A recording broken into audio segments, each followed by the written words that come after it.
पिछली क्लास में हम सीपीपी 5 के डिस्कशन पे थे और मैंने 15 तक करवा दिए थे। 1 to 15 में बता चुका था वहां। मैं इन पे आता हूं, 3 सवाल यहाँ हैं, 16, 17 एंड 18। 16 का आंसर है ए। इसाक न्यूटन ने क्या किया कि दो बड़ी इंपॉर्टेंट चीजों को उसने कंबाइन किया। उसने कहा टेरेस्ट्रियल मैकेनिक्स, जमीन पे जैसे कोई चीज गिरी, सेब गिरा, और सेलेस्टियल मैकेनिक्स, धरती चक्कर काट रही है सन के चारों तरफ। उसने कहा दोनों को गवर्न करने वाला रूल एक ही है, F बराबर एम ए। फोर्स इस पे लगा, फोर्स उस पे लगा, एक्सेलरेशन इसमें आई, एक्सेलरेशन उसमें आई। तो न्यूटन ने एक बड़ा काम ये किया था कि सेलेस्टियल, अभी स्टार्ट किया है, न्यूटन ने एक बड़ा काम ये किया था कि सेलेस्टियल और टेरेस्ट्रियल मैकेनिक्स को इन्होंने रिलेट किया था, यूनिफाई कर दिया था कि दोनों एक ही है। तो 16th का ए।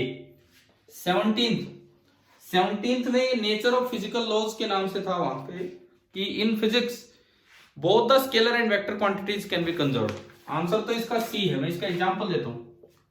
फिजिक्स में एक रूल आता है एनर्जी कंजर्वेशन। तो एनर्जी तो एक स्केलर क्वांटिटी है।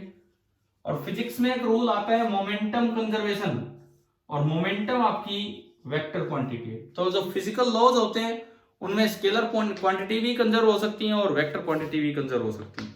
तो ये सी आ गया। अब 18th, एक बच्चे ने अभी पूछा कि 18th बताओ। थॉट एक्सपेरिमेंट बड़े इंपॉर्टेंट एक्सपेरिमेंट होते हैं फिजिक्स में। क्या आपने कभी 10th तक, या अभी तो प्लस 1 में पता नहीं आया होगा या नहीं, 10th तक ये सुना है केमिस्ट्री में, हाइजेनबर्ग अनसर्टेनिटी प्रिंसिपल? अच्छा, बाकी 11th में आ जाएगा आपके केमिस्ट्री में। अब हाइजेनबर्ग ने जब ये प्रिंसिपल दिया कि बोथ एनर्जी एंड मोमेंटम या both position and momentum can not be defined exactly at the same time, ऐसा कुछ है जो आप पढ़ेंगे, तो उसको प्रूव या डिसप्रूव करने के लिए थॉट एक्सपेरिमेंट्स हुए थे। और कोई एक्सपेरिमेंट नहीं हुए, थॉट एक्सपेरिमेंट्स हुए थे। थ्योरेटिकली ही लोग कॉपी पेन लेके लगे रहते थे कि अगर ऐसा हो तो ऐसा होगा। हाइजेनबर्ग ने खुद एक थॉट एक्सपेरिमेंट किया था, परंतु वो प्रिंसिपल फेल नहीं हो पाया। और ये बहुत अच्छी बात है कि वो प्रिंसिपल फेल नहीं हो पाया, बिकॉज अगर वो प्रिंसिपल फेल हो जाए तो पूरी मॉडर्न फिजिक्स, पूरी क्वांटम कोलैप्स कर जाएगी। जबकि ठीक है, अच्छी बात है कि वो नहीं हो पाया। तो थॉट एक्सपेरिमेंट 12th तक कोई है नहीं थॉट एक्सपेरिमेंट, बट सिलेबस में नहीं है कोई थॉट एक्सपेरिमेंट, बट आपको पता होना चाहिए। फिजिक्स में कई इतने इंपॉर्टेंट थॉट एक्सपेरिमेंट्स हैं जो फिजिबल नहीं थे लैब में करना, परंतु उनसे कुछ रिजल्ट्स वेरीफाई या गलत प्रूव हुए। तो थॉट एक्सपेरिमेंट का मतलब है पहला ही option, which is theoretically possible but experimentally not feasible. तो 18th का आंसर है ए। जैसे मैं यूं सोच लूं कि भाई सामने एक दरवाजा है, उसमें 2 होल है, यहां से मैं इलेक्ट्रॉन फेंक रहा हूं, कुछ इलेक्ट्रॉन ऊपर वाले में से निकलने हैं, कुछ नीचे वाले में से, वो उधर मिलेंगे तो क्या करेंगे। अब ये फिजिबल नहीं है, लेकिन ये थ्योरेटिकली आप कॉपी पेन लेके अपने जो इलेक्ट्रॉन की प्रॉपर्टीज है उनका यूज करके आप रिजल्ट निकाल सकते हो कि क्या होना था। इस तरह के एक्सपेरिमेंट्स को बोलते हैं थॉट एक्सपेरिमेंट। क्लियर? ठीक है, आ गया ना ये वाला सीपीपी समझ लें। ठीक है, अब देखो मैं नंबर 6 पे आता हूं, जो विद आंसर आपको दिए गए थे। इसमें देखें, पहले पेज पे मुझे लगता है सारे बड़े सीधे इंटीग्रेशन हैं। क्या पहले पेज के 1 से 7 तक सभी को समझ में आ गए थे या कोई डाउट है उनमें? 6th में लिखा है कि सीकेंट एक्स tan x का इंटीग्रेशन कीजिए। अब उन्होंने लिख दिया, इसका मतलब है ये पूरा आपको खुद लिखना था। भाई इस फंक्शन का इंटीग्रेशन करना है, मतलब ये करना था। तो ये क्वेश्चन नंबर 6 ऐसे होता, आप ये सोचो किस फंक्शन का डिफरेंशिएशन ये होता है, किस फंक्शन का डिफरेंशिएशन ये होता है। आप इसका आंसर देख के भी बोल सकते थे। हमने डिफरेंशिएशन पढ़ा था D by D x of secant x is secant x into tangent x. D by D x of secant x is secant x into tangent x. अगर इसका डिफरेंशिएशन ये है तो इसका इंटीग्रेशन डायरेक्ट सीकेंट एक्स होगा, और क्योंकि limit नहीं दी है तो ये इनडेफिनेट इंटीग्रेशन है, तो साथ में आपको एक कांस्टेंट ऑफ इंटीग्रेशन भी लगाना होगा। आ गया समझ में 6th? और 5th में जहां ये लिखा हुआ है C S C square x, इसका मतलब है कोसिकेंट स्क्वायर एक्स। अगर कोई इस पोर्शन में, सेक्शन ए में अगर कोई क्वेश्चन ना हुआ हो तो उसका आंसर देखो, और आंसर से याद करो कि इसका डिफरेंशिएशन क्या हुआ करता था, तो आपको डायरेक्ट समझ में आएगा कि क्यों इसका इंटीग्रेशन ये है। सेक्शन ए क्लियर हो गया सभी को। सेक्शन बी में वैसे तो मैं सब्स्टिट्यूशन मेथड आपको अभी नहीं पढ़ाना चाह रहा था, बट क्या है कि अब जैसे हो सकता है आपके 4 तारीख वाले पेपर में कुछ डाल दिए जाए, क्योंकि मैथमेटिकल टूल्स अलग से पार्ट दे रखा है उसके सिलेबस का। तो ये देखो आप, सब्स्टिट्यूशन मेथड क्या होता है, आप एक बहुत बड़ी फैक्टर को एक छोटे से नए वेरिएबल से रिप्लेस कर लो। और B1 और B2 में हमने आपको हिंट भी दिया है। मैं एक बार ये सब्स्टिट्यूशन वाला तरीका आपको समझाता हूं। जैसे जो क्वेश्चन नंबर B1 है, क्वेश्चन नंबर जो B1 है उसमें लिखा है integral of x into sine of 2x square dx। अब ये आपको सोल्व करना है। तो देखो एक हिंट ये होता है कि यार हमें साइन x का तो इंटीग्रेशन आता है, परंतु साइन 2x स्क्वायर का नहीं आता। तो ये जो 2x स्क्वायर है साइन के आगे लिखा हुआ है, आप इसको कोई भी वेरिएबल u मान लो। Let u is 2x square. अब दिक्कत नहीं आएगी, बिकॉज आप इसको लिख रहे हैं x इंटू साइन u। अब दिक्कत दे रहा है dx। अगर साइन के आगे u है तो du होता तो इंटीग्रेशन कर भी पाते।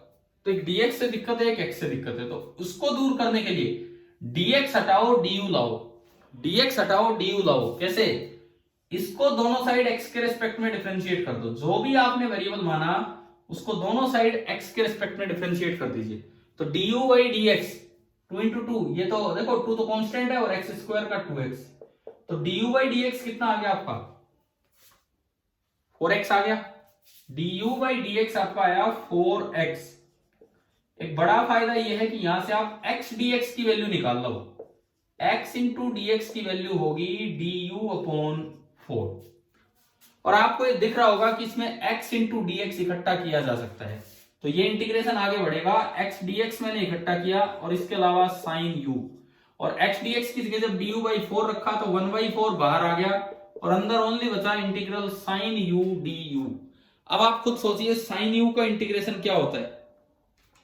साइन का माइनस कोस, साइन का इंटीग्रेशन होता है माइनस कोस, और इस पे लिमिट नहीं है तो साथ में कांस्टेंट ऑफ इंटीग्रेशन आएगा। तो -1/4 कोस u प्लस c, ये आंसर आ गया। अब u में नहीं छोड़ना, u क्या था वो वापस पुट कर दो। तो u आपका 2x स्क्वायर आपने वापस रखा। आप अपना आंसर देख सकते हैं कि यही आया होगा। ये जो सिंपल मेथड होता है इसे बोलते हैं इंटीग्रेशन बाय सब्स्टिट्यूशन, और मैथ्स में आप इसकी बहुत प्रैक्टिस करेंगे 12th में। चलिए आगे पहला वाला सवाल समझ में। अब ऐसे देखो, सेकंड देखिए, मैं ये सब्स्टिट्यूशन वाले जो इसमें क्वेश्चन दिए हैं मैं सारे बता रहा हूं ताकि थोड़ा क्लियर हो ये पॉइंट। सेकंड में क्या था कि integral secant 2t tangent 2t dt, ये हमें सोल्व करना है। Secant 2t into tangent 2t into dt। अब देखो यहां d के आगे अगर 2t होता, d के आगे अगर 2t होता तो कोई दिक्कत ही नहीं थी, because secant theta tan theta is the differentiation of secant theta, तो इसका इंटीग्रेशन सीकेंट थीटा हो जाता। दिक्कत एक ही आ रही है कि यहां तो t है और यहां 2t है, तो जो पिछला काम था वही है। इनके आगे जो भी है उसको u मान लो। Let u is 2t। तो आपने इसको आगे बढ़ाया तो ये बना सीकेंट u टेंजेंट u। दिक्कत क्या है? आगे du नहीं है, आगे dt है। तो बताओ क्या करना होता है अगला स्टेप? dt हटाओ du लाओ। कहां से? इसको दोनों साइड टाइम के रेस्पेक्ट में, t के रेस्पेक्ट में डिफरेंशिएट कर दो। इधर ओनली 2 बचा और dt बाई dt 1 होगा, तो du by dt comes out to be 2। आपने du बाई dt 2 निकाल लिया तो dt की वैल्यू आ गई du बाई 2। आपने dt की जगह du बाई 2 रखा तो 1/2 तो इंटीग्रेशन कांस्टेंट है बाहर आ गया। Secant u tangent u and du। अब कोई दिक्कत नहीं है, यहां भी u यहां भी u, और हम जानते हैं कि सीकेंट थीटा का डिफरेंशिएशन होता था सीकेंट थीटा टेन थीटा, तो सीकेंट u टेन u का integration with respect to u हो जाएगा secant u। This is 1/2 secant u, और क्योंकि लिमिट नहीं है तो साथ में कांस्टेंट ऑफ इंटीग्रेशन। और आखिरी स्टेप हर बार आपका होता था कि u क्या माना था वो आप पुट कीजिए, और u की जगह आपने 2t रखा तो ये आपका जो आंसर दिया गया है वो आ गया। अब आप ये बताओ कि आपको B1 और B2 दो क्वेश्चन करने आ गए हैं या नहीं? क्या B3 और B4 में आप मुझे हिंट दोगे कि सब्स्टिट्यूट क्या करना है B3 और B4 में? बताइए। तो B3 का बताएं पहले। B3 में लिख देता हूं बोर्ड पे, अगर किसी को नहीं दिख रहा हो तो मैं एक बार बोर्ड पे लिखता हूं। B3 आपका है इंटीग्रल 3/2 माइनस एक्स का होल स्क्वायर dx। आप ये बताओ इसमें, दोबारा बताओ, एक मिनट बोलो। हाँ, जो 2 माइनस एक्स है उसको आप u ले लीजिए। आपको ये सब्स्टिट्यूशन करना है, 2 माइनस एक्स को u ले लेंगे और dx को हटाने के लिए इसको दोनों साइड x के रिस्पेक्ट में डिफरेंशिएट कर देंगे। 2 का तो 0 और x का 1, तो यहां से du आ गया माइनस dx। अब आप ये इसमें पुट करके करोगे पूरा सोल्व कीजिए, तो देखिए आंसर आ रहा है कि नहीं। आंसर इसका ये लिखा हुआ है 3/2 माइनस एक्स प्लस सी।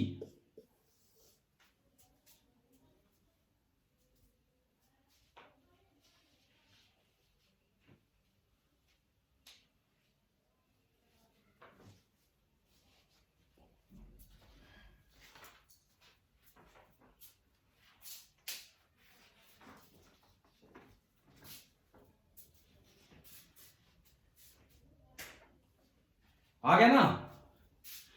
ये बना u स्क्वायर, ये यहां पे u स्क्वायर है, u ऊपर जाएगा तो u की पावर -2 और dx की जगह है माइनस du, तो माइनस बाहर आ गया और ये du, 3 भी बाहर गया तो -3 u की पावर -2 du। अब x की पावर n हो तो उसका इंटीग्रेशन हम जानते हैं, पहले पावर में एक बढ़ा दीजिए और फिर बढ़ी हुई पावर से आप डिवाइड कर दीजिए। -2 + 1 इज -1, माइनस से माइनस कैंसिल, तो ये आपका आया 3 इंटू यू रेस्ट पावर -1 यानी कि 3/u, और साथ में ऐड हो जाएगा कांस्टेंट ऑफ इंटीग्रेशन और u की जगह आपने रख दिया 2 माइनस एक्स। तो शायद ये क्लियर हो गया होगा कैसे हमने सोल्व किया ये पूरा। अगले मैं वैल्यू लिखता हूं अगले की, आप बताएं कि उसमें मुझे क्या सब्स्टिट्यूट करना चाहिए। B4 जो क्वेश्चन है, एक मिनट में लिखता हूं, साइन ऑफ 8z - 5 dz, क्या क्या सब्स्टिट्यूट करें? तो आप फटाफट इसको सोल्व करो, मैं आंसर लिख रहा हूं जो दिया हुआ आपके सीपीपी में।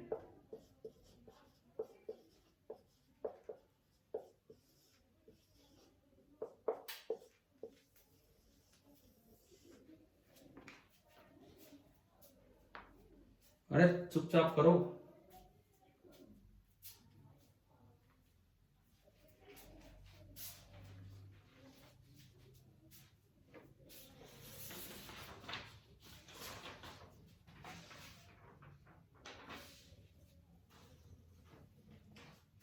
ठीक है,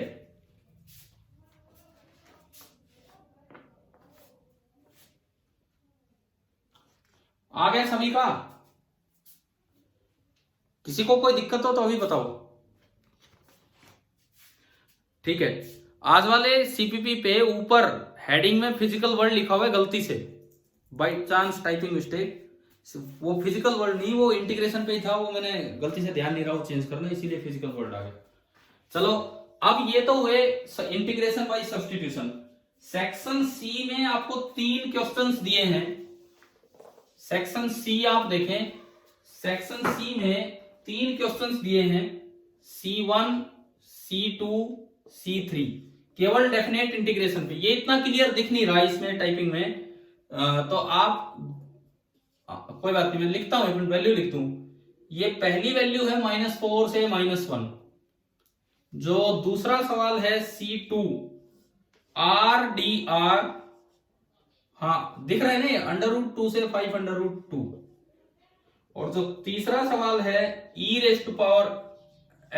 dx 0 से 1। चलो अब फटाफट ये यहीं पे देख लेते हैं। पहले में π/2 तो एक कांस्टेंट है, कांस्टेंट है तो इंटीग्रेशन से बाहर आ जाएगा, और इंटीग्रल d थीटा भाई जैसे इंटीग्रल dx x होता है ऐसे इंटीग्रल d थीटा थीटा होता है, तो π/2 इंटू थीटा और लिमिट है -4 से -1। तो जब इस लिमिट को आप खोलेंगे तो पहले अपर लिमिट मतलब -1 माइनस लोअर लिमिट, तो माइनस ऑफ -4 करेंगे तो +4, 4 - 1 3, तो ये आपका आ गया 3/2 पाई। यही आपको इसमें आंसर दिया है, पहला हो गया। सेकंड देखिए, r की पावर यहां 1 है और r के रेस्पेक्ट में डिफरेंशिएशन है, तो पहले आप पावर में एक बढ़ा दो और बढ़ी हुई पावर से डिवाइड कर दो, और फिर r में लिमिट पुट करनी है √2 एंड 5/√2।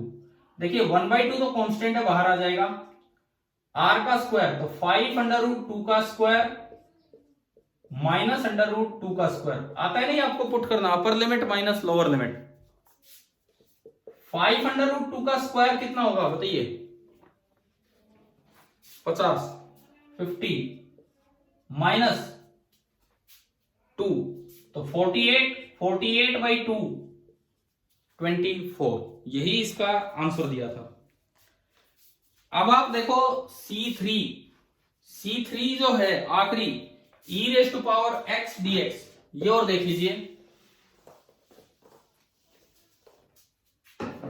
देखिए e⁻x dx और x की लिमिट दी है 0 से 1, तो हमें पता है कि e⁻x एक बड़ा ही अजीब फंक्शन है, उसका डिफरेंशिएशन करो तो भी e⁻x आता है और उसका इंटीग्रेशन करो तो भी e⁻x आता है, तो ये e⁻x ही रहेगा और लिमिट x की लगेगी 0 से 1, यानी कि e⁻1 माइनस e⁻0। अब e⁻1 तो e है और e⁻0 आपका 1 है।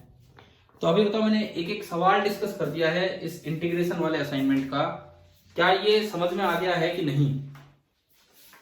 और आज इसमें जो थोड़ा सा नया काम हमने सीखा, इंटीग्रेशन बाय सब्स्टिट्यूशन के आसान केसेस, मुश्किल भी है, कई बहुत सोचने वाले भी होंगे, लेकिन वो हम नहीं करेंगे, वो आप मैथ्स में करेंगे। सिंपल ये वाली चीजें समझ में आ जानी चाहिए। अच्छा, अब आगे मैं आपको डेली बेसिस पे सीपीपी देता रहूंगा, जिनमें कुछ पीछे का काम भी हो सकता है, कुछ आगे वाला काम भी हो सकता है, ठीक है। अपने इसी तरह प्रैक्टिस करते रहना।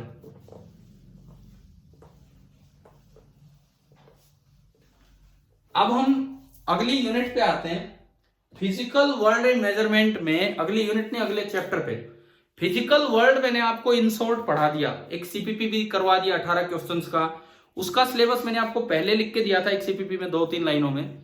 क्या मैंने बाकी यूनिट का सिलेबस आपको बताया है अभी तक, या नहीं दिया गया है आपके किसी भी सीपीपी में? यूनिट फर्स्ट का हाँ एक दिन दिया था, सही बात है। यूनिट फर्स्ट का सिलेबस मैंने आपको दिया था, तब उसका सबसे इंपॉर्टेंट चैप्टर आ रहा है फिजिकल वर्ल्ड से। क्वेश्चन बहुत कम पूछे जाते हैं, पूछे जा सकते हैं, और मैंने कहा था एक काम कहा था आपको करने के लिए, सबसे इंपॉर्टेंट टॉपिक उस चैप्टर का था 4 टाइप्स ऑफ फोर्सेस। क्या काम दिया था बताओ वहां से करने के लिए, 4 टाइप्स ऑफ फोर्सेस के लिए?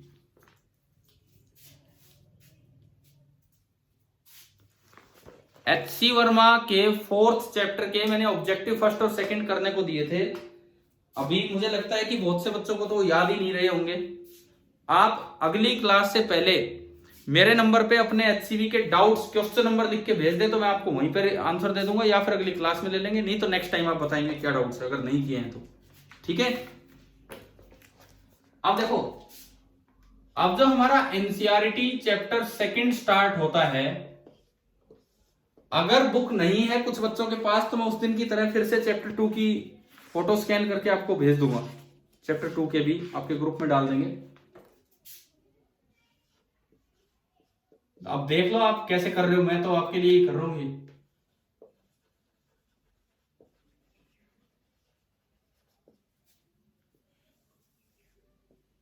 अच्छा, उसमें एज इट इज है क्या पूरा?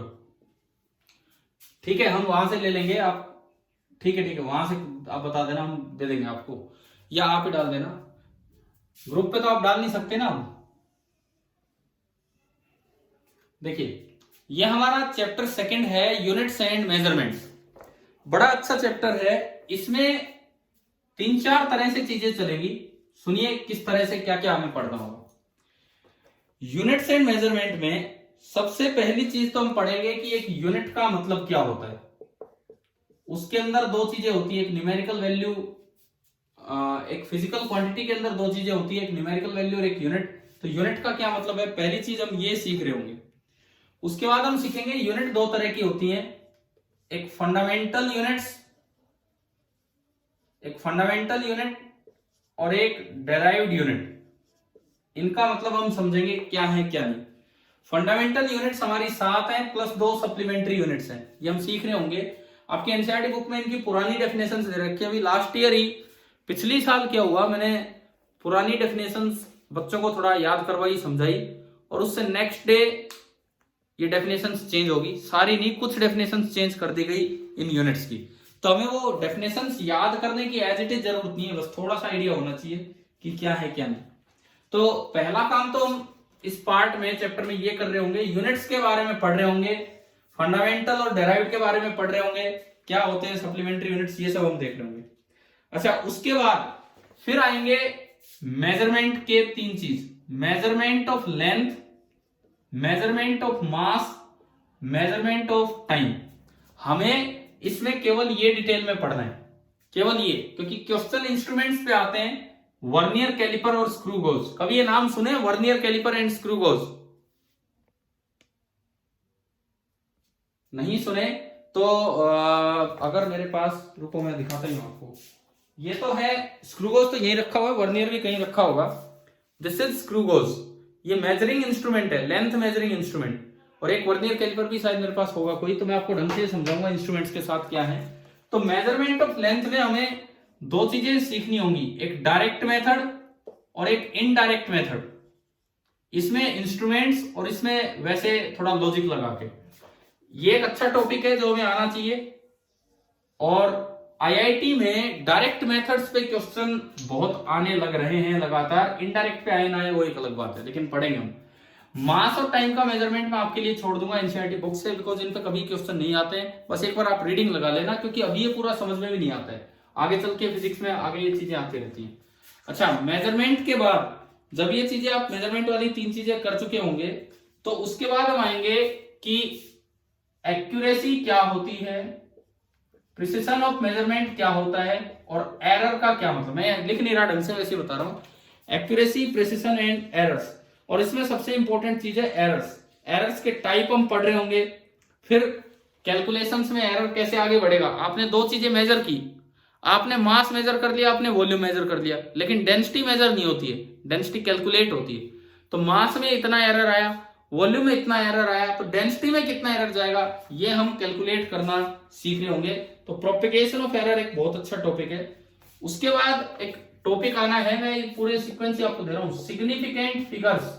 क्या केमिस्ट्री में पढ़ा दिए गए हैं क्या आपको अभी सिग्निफिकेंट फिगर्स? क्या केमिस्ट्री वाले सर ने सिग्निफिकेंट फिगर्स पढ़ा दिए अभी +1 में? नहीं पढ़ाए तो फिर मुझे पढ़ाने होंगे, क्योंकि ये कॉमन टॉपिक है, वहां भी पहले ही पढ़ाया जाता है, यहां भी। सिग्निफिकेंट फिगर्स के बाद हम एक टॉपिक समझ रहे होंगे, राउंडिंग ऑफ।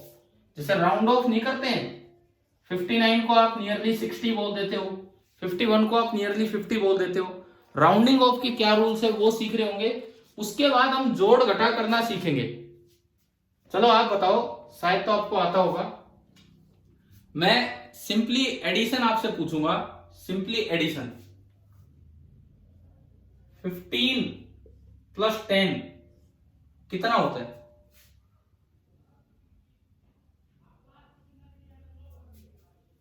दोबारा बोलो, 15 + 10 कितना होता है? नहीं भाई, ये 25 नहीं होगा। अब यही तो हम सीखेंगे कि सिग्निफिकेंट फिगर्स का ध्यान रखते हुए, अगर 15 एक मेजर्ड वैल्यू है, काउंटेबल वैल्यू नहीं, कोई कहता है 10 बच्चे यहां बैठे, 15 यहां बैठे हैं, जब तो 20 थोड़ी होंगे, तब तो 25 ही होंगे जोड़ के। लेकिन मेजरेबल वैल्यूज है, कहीं से मेजर की हुई एक क्वांटिटी ये आ गई, कहीं से मेजर की हुई एक क्वांटिटी ये आ गई, तो ये सम कितना होगा, ये एक बड़ा अच्छा टॉपिक है। राउंडिंग ऑफ के बाद यहां हम सीख रहे होंगे। और फिर जो लास्ट टॉपिक हमारा होगा, that will be dimensions, dimensional analysis. ये पूरा आपका होगा डायमेंशनल एनालिसिस। तो एक बड़ी यूनिट है और इतने ही हमारे पास दिन है, तो हमें खूब काम करना होगा इसमें। साथ में मैं आपको पीछे की प्रैक्टिस करवाता रहूंगा। पीछे की प्रैक्टिस मतलब वेक्टर्स, डिफरेंशिएशन, इंटीग्रेशन या जो भी मैथमेटिकल टूल्स है वो सब। लेकिन ये यूनिट हम आगे बढ़ाते रहेंगे। क्लियर ना? कुछ समझ में आया इसमें क्या क्या पढ़ना है? ठीक है, अब देखो हम ये यूनिट स्टार्ट करते हैं। तो इसमें सबसे पहली चीज यूनिट्स एंड मेजरमेंट में नोट्स अच्छे से बनाना भाई। इस चैप्टर के छोटे छोटे टॉपिक्स हैं, सही नोट्स बन जाएंगे आपके। ध्यान से देखें। सबसे जो क्या, हाँ बिल्कुल हो रही है, लेकिन आज मेरा नेट ही काम नहीं कर रहा। बस इतना ही हो पा रहा है कि स्कूल से जूम के थ्रू ये क्लास हो पा रही है। सुबह से अब तक अपलोड करने में बहुत दिक्कत आ रही है। स्पीड 2 Mbps, या तो BSNL नेट में कोई प्रॉब्लम है आज, या फिर हो सकता है हमारा डाटा पूरा हो गया, पता नहीं क्या हुआ है। देखता हूं ये अभी जो मैं रिकॉर्ड कर रहा हूं, देखता हूं कितनी देर में आपके लिए अपलोड हो पाएगा। पहले आप सुनिए।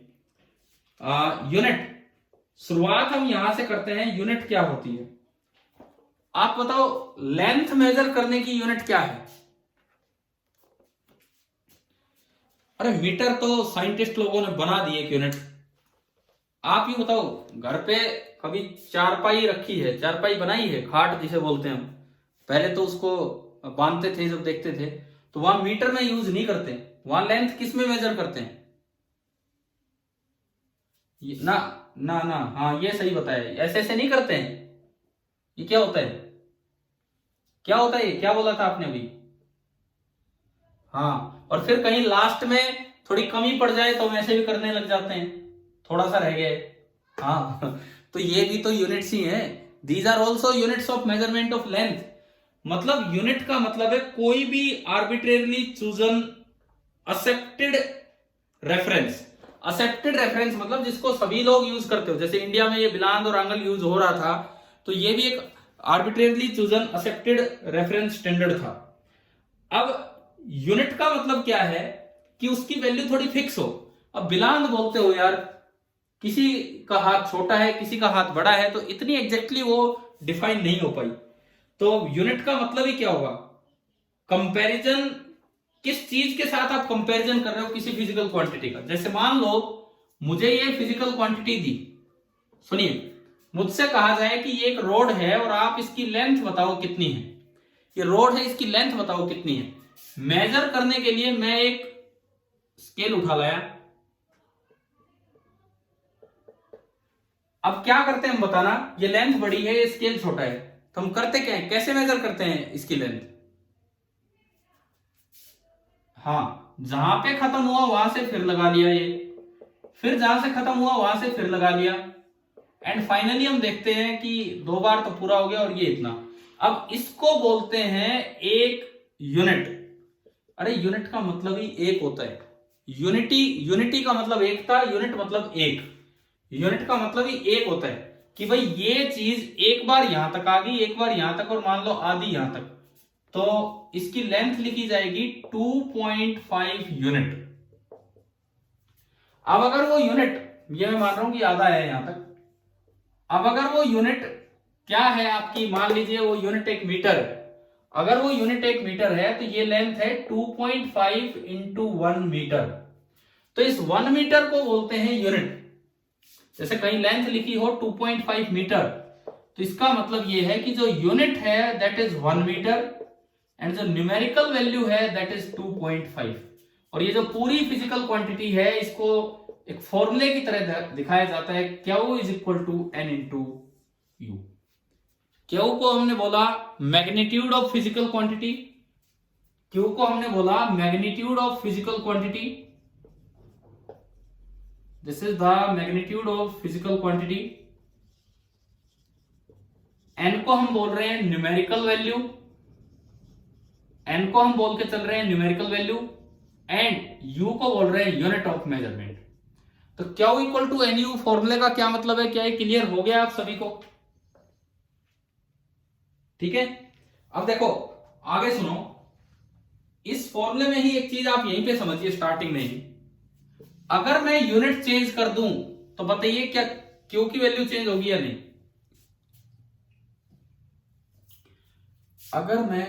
अगर मैं U को चेंज कर दूं, U इज चेंज, देन अरे रुको, सवाल पूरा होने दो। देन क्यों? पहला ऑप्शन है इज चेंज्ड एंड दूसरा ऑप्शन है इज नॉट चेंज, बस दो ही ऑप्शन है। हाँ जी, क्या क्या आंसर आ रहा है? ये तो दोनों तरह के आंसर आ रहे हैं। लड़के बोल रहे हैं कि चेंज होगी और लड़कियां बोल रही हैं कि चेंज नहीं होगी। अच्छा सुनो, अब सुनो सुनो सुनो सुनो मेरी बात सुनो। ये एक मिनट सुनो, ये मैंने कोई एक मार्कर दिया। सपोज कीजिए इसकी लेंथ है 12 सेंटीमीटर।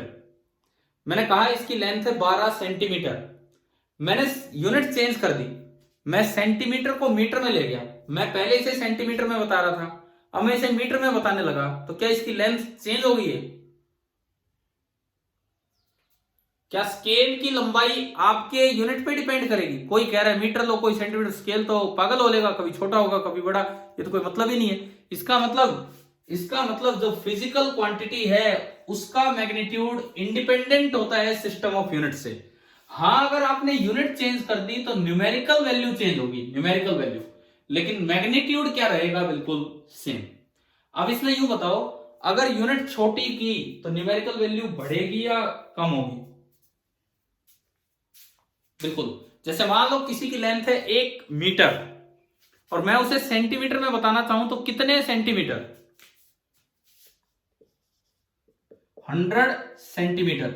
अब पहले यूनिट का जिक्र करते हैं। मीटर बड़ी यूनिट है कि सेंटीमीटर? मीटर एक काफी बड़ी यूनिट है, सेंटीमीटर एक बहुत छोटी। तो जब छोटी यूनिट है तो उसके साथ बड़ी न्यूमेरिकल वैल्यू आई, और बड़ी यूनिट है तो उसके साथ छोटी न्यूमेरिकल वैल्यू आई है। इसका मतलब Q equal to N U हमें एक और चीज सिखाता है कि अगर क्वांटिटी सेम है, आपने क्वांटिटी को चेंज नहीं किया है, ओनली यूनिट्स चेंज की हैं, only and only units change की हैं, तो इसका मतलब है कि जो न्यूमेरिकल वैल्यू होगा वो इनवर्सली प्रोपोर्शनल होगी यूनिट के। अगर u बड़ा करोगे, यूनिट का साइज बड़ा करोगे तो n छोटा हो जाएगा, और यूनिट का साइज छोटा रखोगे तो n बड़ा हो जाएगा। आप बताओ ये वाला पॉइंट समझ में आ गया है कि नहीं? अब देखो, अब मैं चैप्टर की स्टार्टिंग लाइन पे आता हूं। चैप्टर की स्टार्टिंग लाइन पे आपको जो लाइन सही लगे, अपनी बुक अगर आपके पास है तो उसमें अंडरलाइन किया करो, जैसे मैंने फिजिकल वर्ल्ड में करके दिखाया था। देखिए, इंट्रोडक्शन की पहली लाइन कहती है measurement of any physical quantity. जैसे मुझे ये रोड थी, मुझे इसकी लंबाई मेजर करनी है। Measurement of any physical quantity involves comparison करना होता है। मैंने एक यूनिट उठाई थी, उसको ही बार बार रख के देखा कितनी बार आई। इन्वॉल्व्स कंपैरिजन विद ए, अब ये विद ए के बाद क्या लिखा है, यही डेफिनेशन है यूनिट की, with a certain basic arbitrarily chosen internationally accepted reference standard called unit. आ गया समझ में यूनिट क्या होता है? कुछ एक basic arbitrarily chosen internationally accepted, सब जगह वही वैल्यू हो, reference standard called unit. The result of measurement of physical quantity is expressed in a number. ये मैंने आपको समझा दिया कि ये न्यूमेरिकल मेजर है, ये न्यूमेरिकल वैल्यू है और ये यूनिट है। ये पूरी डिटेल मैं आपको दे चुका हूं। अब मैं चलता हूं टाइप्स ऑफ यूनिट पे। अब मैं चल रहा हूं केवल टाइप्स ऑफ यूनिट पे। देखिए,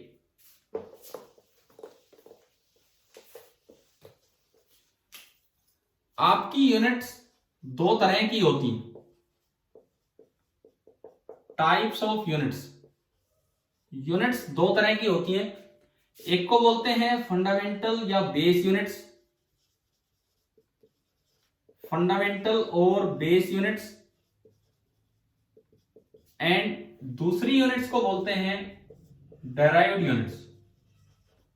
एक आपकी है फंडामेंटल या base units and second one is derived units. देखो, फिजिकल क्वांटिटी बहुत ज्यादा है, लेकिन सबके लिए अलग अलग यूनिट बनाना कोई फायदेमंद नहीं है, क्योंकि बहुत सी फिजिकल क्वांटिटी एक दूसरे से इंटर रिलेटेड है, इसलिए लिमिटेड नंबर ऑफ यूनिट से काम चल जाता है। कैसे? मैं इस लाइन का मतलब समझाता हूं।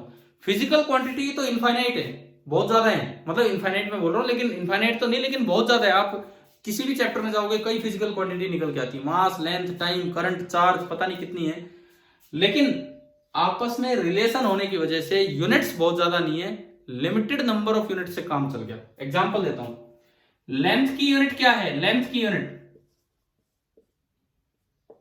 मीटर, लेंथ की यूनिट है मीटर, टाइम की यूनिट सेकंड, लेकिन वेलोसिटी की यूनिट आपने क्या कोई पीटर पढ़ी है? पीटर, कुछ भी इस तरह का कोई नया नाम कुछ नहीं पढ़ा। वेलोसिटी की यूनिट क्या पढ़ी है?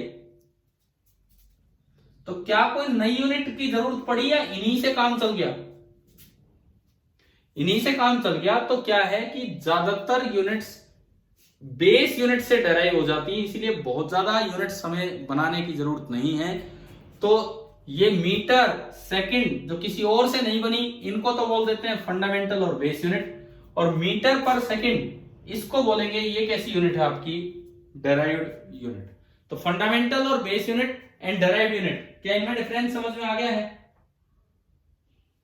मतलब क्या है कि जो कुछ फिजिकल क्वांटिटीज हैं, जो बेसिक क्वांटिटी हैं, जिनसे दूसरी चीज डेराइव की गई है, उन क्वांटिटीज की यूनिट्स को बोलते हैं फंडामेंटल यूनिट, या यूं कहे जिनकी ये यूनिट्स हैं उन क्वांटिटीज को बोल देते हैं फंडामेंटल क्वांटिटीज, फंडामेंटल क्वांटिटीज। और जो डेराइव होके आ रही है क्वांटिटी, जैसे वेलोसिटी, लेंथ और टाइम से ही, उन डेराइव्ड क्वांटिटीज की यूनिट्स को बोल देते हैं डेराइव्ड यूनिट। चलो मैं आपसे एक एग्जांपल जस्ट मैं ले रहा हूं, पूछ रहा हूं यहां आपसे। आपको यहां पता लग गया कि लेंथ फंडामेंटल क्वांटिटी है कि डेराइव्ड क्वांटिटी है? लेंथ को यूनिट मत बोलना, हाँ ठीक है, लेंथ एक क्वांटिटी है, मीटर एक यूनिट है, तो इसी हिसाब से अपना क्वेश्चन आंसर देना चाहिए। वेलोसिटी फंडामेंटल क्वांटिटी है कि डेराइव्ड क्वांटिटी है? डेराइव्ड। आप 10th क्लास करके आए हो, तो मैं उससे रिलेटेड एक क्वेश्चन पूछता हूं। इलेक्ट्रिसिटी उसमें चैप्टर आता है, शायद आपने पढ़ भी रखा होगा, आप बताने की कोशिश करें। एक क्वांटिटी करंट है और एक चार्ज है, इनमें से एक फंडामेंटल क्वांटिटी है और एक डेराइव्ड क्वांटिटी है, कौन सी फंडामेंटल है? हाँ ठीक है, करंट फंडामेंटल क्वांटिटी है, चार्ज डेराइव्ड क्वांटिटी है। अच्छा, अगर कहीं आप किसी बुक में ये पढ़ लेना कि charge is a basic property, charge is a fundamental property, वो बात बिल्कुल सही है। Charge is a fundamental property वो एक अलग चीज है किसी भी मटेरियल की, but charge is not a fundamental quantity. Charge is a derived quantity, उसको करंट से डेराइव किया गया है, और करंट आपकी होती है फंडामेंटल क्वांटिटी। तो ये फंडामेंटल और डेराइव्ड क्वांटिटीज पे हम, जैसे जो लास्ट पार्ट आना है चैप्टर का डायमेंशंस, उसमें जाके और डिटेल में डेराइव्ड क्वांटिटीज बहुत सारी पढ़ रहे होंगे, और जैसे जैसे फिजिक्स आगे बढ़ेगी आप ये चीजें पढ़ते चलेंगे। अब देखिए, सिस्टम ऑफ यूनिट्स का क्या मतलब है? सिस्टम ऑफ यूनिट्स, किसी भी सिस्टम में कुछ क्वांटिटीज को फंडामेंटल बना रखा है और कुछ क्वांटिटीज को डेराइव्ड, थोड़ी सी क्वांटिटी फंडामेंटल और उनसे बहुत ज्यादा डेराइव्ड। सिस्टम ऑफ यूनिट्स का मतलब है कि आपने कंप्लीट सेट बना रखा है। सिस्टम ऑफ यूनिट्स का मतलब है कि आपके पास एक कंप्लीट सेट है, आपने डिफाइन कर रखा है कि इस सिस्टम में ये क्वांटिटी तो फंडामेंटल है, और इस सिस्टम में ये क्वांटिटी आपकी डेराइव्ड है। इस सिस्टम में ये क्वांटिटी तो फंडामेंटल है और ये क्वांटिटी डेराइव्ड है, तो उसे बोलते हैं सिस्टम ऑफ यूनिट्स। अब हम दो तीन सिस्टम्स का जिक्र करेंगे जो इंटरनेशनल सिस्टम्स ऑफ यूनिट है। इसमें कोई बिलांग आंगल वाली चीजें नहीं है भाई, ये इंटरनेशनल सिस्टम नहीं है। देखिए, कुछ इंटरनेशनल सिस्टम ऑफ यूनिट्स का हम जिक्र कर रहे हैं।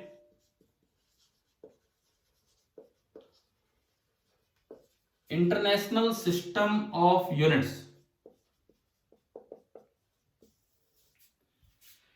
इसमें जो सबसे पुराना आप कह सकते हैं उस सिस्टम का नाम दिया जाता है सीजीएस सिस्टम। जो ओल्ड सिस्टम था उसे बोला जाता है सीजीएस सिस्टम। सीजीएस सिस्टम में ये सीजीएस नाम कहां से आया? लेंथ किस में बताई जाती थी? सेंटीमीटर में। मास किस में बताया जाता था? ग्राम में। और टाइम किस में बताया जाता था? सेकंड में। और भी बहुत सी क्वांटिटी थी, ये तीन उसकी फंडामेंटल बेस क्वांटिटी थी। तो इन तीनों को जो जिसमें जो यूनिट्स थी इन तीन क्वांटिटीज की, लेंथ, मास और टाइम की, वो थी सेंटीमीटर, ग्राम एंड सेकंड। तो इसके नाम पे ही इस सिस्टम का नाम बन गया सीजीएस सिस्टम। क्लियर? लेकिन ये ओल्ड सिस्टम था, अब बहुत ज्यादा यूज नहीं होता है। जैसे अब भी कई बार करते हैं हम यूज, H2O वाटर की डेंसिटी बताओ एट 4 डिग्री सेल्सियस कितनी होती है? वाटर की डेंसिटी एट 4 डिग्री सेल्सियस बोली जाती है 1 ग्राम पर सीसी। 1 ग्राम पर सीसी। सीसी मतलब, अरे सीसी मतलब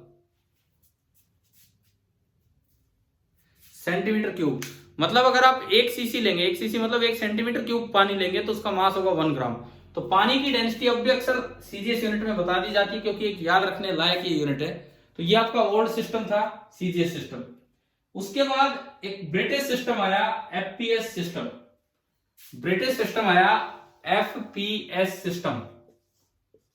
एफपीएस दरअसल लेंथ इसमें किसमें बताई जाती थी? फुट। 1 फुट सिंगुलर है और प्लूरल हो तो फिट बोल देते हैं उसे, फिट। आप अपनी लंबाई अगर देखते हो, अब भी आप अपनी लंबाई घरों में कभी बात हो, शायद फुट और इंच में ही बताते हैं। होता है ना ऐसा कि भाई ये 5 फुट का है, 6 फुट का है, 7 फीट का है, इस तरह। 7 का तो कोई मिलता ही नहीं जल्दी। तो ये देखो, तो ये इंडिया में क्यों चल रहा है सिस्टम? क्योंकि हमारे यहाँ बहुत से साल किनका राज रहा है? ब्रिटिशर्स का ही। हाँ, तो ये ब्रिटिश सिस्टम ही था। जैसे कोई मकान बनाता है तो कोई प्लॉट लेता है तो वो भी अक्सर जैसे पूछते हैं कई बार कि भाई कितनी चौड़ाई है, कितनी लंबाई है, तो फुट वगैरह में ही बताते रहते हैं। तो ये फुट में तो लेंथ बताई जाती है। और P stands for pound, mass pound में बताया जाता था। And S stand for second. अब मैं आपको एक टेबल दूंगा, आपके ग्रुप में डाल दूंगा, जिसमें आपको इनका कन्वर्जन सीधा दिखेगा कि फुट का मीटर में कैसे कन्वर्जन है, पाउंड का ग्राम में कैसे कन्वर्जन है, सेकंड तो सेकंड ही है। एक टेबल आपको दे देंगे, आप वहां से समझेंगे उस टेबल को। एफपीएस सिस्टम समझ में आ गया? ब्रिटिश सिस्टम क्या क्या था इसमें, किसमें लेंथ यूज होती थी। और जो तीसरा, मैं सबसे पहले जो पुराने इंटरनेशनल सिस्टम है वही बता रहा हूं। तीसरा जो सिस्टम था दैट वाज एमकेएस सिस्टम। तीसरा जो सिस्टम था that was our MKS system. MKS का नाम था, लेंथ किसमें मेजर की जाती थी? एक बार ये बताओ, मीटर की स्पेलिंग TRE होती है कि TER होती है? क्या आपने TER कभी नहीं देखा मीटर? जब मीटर किसी दूसरे वर्ड के साथ जुड़ के आता है, जैसे एमीटर, वोल्ट मीटर, 10th में वर्ड सुने हैं, तो जब मीटर इनके साथ जुड़ के आता है तो उसकी स्पेलिंग होती है ER, और अकेला मीटर कहीं आएगा तो उसकी स्पेलिंग होती है RE। लेंथ की यूनिट लेते थे मीटर, के मास की यूनिट, हाँ ग्राम नहीं, मास की यूनिट ग्राम नहीं किलोग्राम लेनी है, और S टाइम की यूनिट सेकेंड। एक्चुअली आजकल जो सिस्टम चल रहा है वो भी यही लेता है। हम SI सिस्टम की बात करेंगे कल, आज नहीं। तो आजकल जो सिस्टम चल रहा है उसमें भी यही चीजें हैं, लेकिन बाकी सारी चीजें सेम नहीं है। SI सिस्टम बड़ा रैशनल सिस्टम है, ये सिस्टम इतना रैशनल नहीं था। SI सिस्टम में जैसे हर तरह की एनर्जी की यूनिट जूल बना दी। पुराने सिस्टम्स में क्या था, कोई हीट एनर्जी की कुछ यूनिट बना रहे, कोई मैकेनिकल एनर्जी की कुछ और यूनिट बना रहे, तो सबकी यूनिट अलग अलग बना दी गई थी। लेकिन SI ने सबको आके रैशनलाइज कर दिया। तो ये तो मैंने आपको बताया 3 पुराने सिस्टम ऑफ यूनिट्स। अब इसके बाद जो चौथा, जो सबसे इंटरनेशनली आज एक्सेप्टेड सिस्टम है, उसको बोला जाता है SI सिस्टम। SI की फुल फॉर्म क्या है? SI की फुल फॉर्म क्या है बताएंगे? SI की फुल फॉर्म है सिस्टम इंटरनेशनल डी यूनिट्स। भाई ये फ्रांस की भाषा है, तो इसका शॉर्ट फॉर्म ली गई है SI। आपकी बुक में दी हुई है, पहले ही पेज पे जहां चैप्टर स्टार्ट होता है आप वहां देख सकते हैं। जो ये इंटरनेशनल सिस्टम ऑफ यूनिट्स है SI, हाँ ठीक है, ये कल हम ये स्टार्ट करेंगे ये वाला सिस्टम। और ये 1971 में रिकमेंड किया गया था general conference on weights and measures. एक सोसाइटी थी general conference on weights and measure, in 1971 उन्होंने सिस्टम रिकमेंड किया था हर तरह की चीजों के लिए, कॉमर्शियल हो, चाहे वो मेडिकल हो, चाहे वो इंडस्ट्रियल हो, कुछ भी यूज हो, साइंटिफिक हो, टेक्निकल हो, हर जगह आपको इन्हीं में लेंथ, मास, टाइम और सब कुछ बताना था जो इस सिस्टम में। तो ये जो SI सिस्टम है, यहां से कल हम अपनी शुरुआत करेंगे। अभी मुझे बोला गया था कि बस 7 बजे तक ही क्लास लेनी है, क्योंकि शायद दूसरे टीचर की ये क्लास होगी, पता नहीं जिनकी भी है। तो ठीक है, आगे कल कंटिन्यू करेंगे, और कल तक एक और सी